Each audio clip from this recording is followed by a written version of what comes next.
Ito talagang administrasyon ni Bongbong Marcos, walang tigil ang pagnanakaw.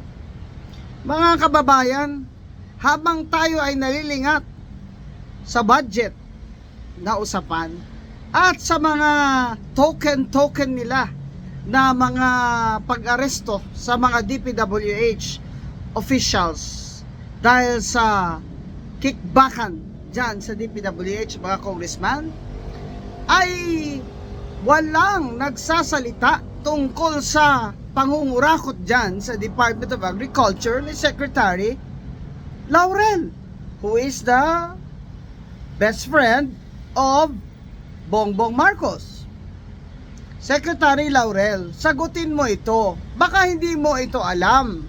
Pero duda ko na hindi mo ito hindi alam. Kasi yung Bids and Awards Committee mo dyan na chairman, ay dapat ipatawag mo yan, lahat ng back. At suriin nyo kung bakit itong Leeds Agri Ventures ay ang laging nananalo dyan sa purchasing at bidding ng mga hybrid seeds ng rice. Pinangaman nyo, ang bigas namin pinagkikitaan nyo pa.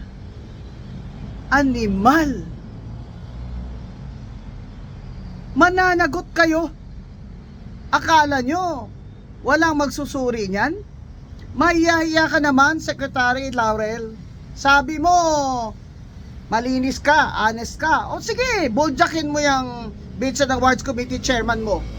Bakit ang Leeds Agri Ventures na yan ang laging nananalo sa hybrid rice seeds?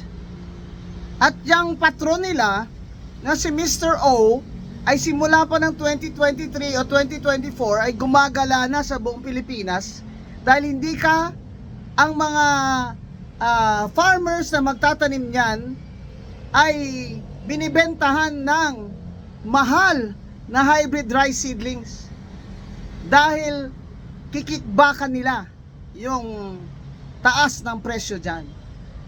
Mga animal kayo, Mr. O. Mr. O, nasaan ka na magpakita ka? Pati bigas namin, pinagkukurakutan nyo. Kaya ang taas-taas ng presyo. Ay ang farmers, ay ano pa itatanim? Ano pa ay kakapital dyan? Sabihin nyo, libre naman po yan, Attorney Guanzon, libre naman po yan. Kahit na libre nyo ibibigay yan, mga hayop kayo, pera namin yan, taxpayers kami, pera ng bayan yan, kinukurakot nyo dyan. Bakit ang Agri-Leeds Venture ay nananalo ng bilyon-bilyon ng bidding dyan sa hybrid rice seeds? Ito lang nakaraan na taon o itong taon, nanalo na naman siya ng additional karagdagang 90 billion pesos sa pagbenta niya ng hybrid rice seedling sa Department of Agriculture.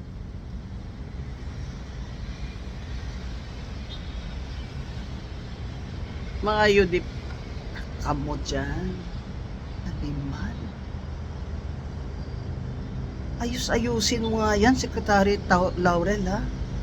Kasi alam namin, hindi ka nga agriculture graduate, eh. Hindi ka nga nagnegosyo ng bigas, eh.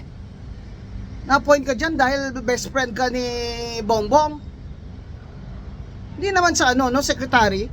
Panindigan mo naman yung sinasabi mo na walang kurakot dito sa Department of Agriculture. Mr. O! Mr. O! Mananagot ka. Bakit kaya hindi ka nalang mag-ambak? Lumundag ka na rin sa bangin.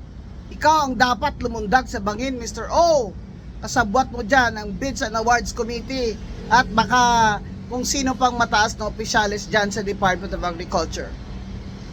Mananagot kayo. Mananagot kayo. Pera ng taong bayan yan.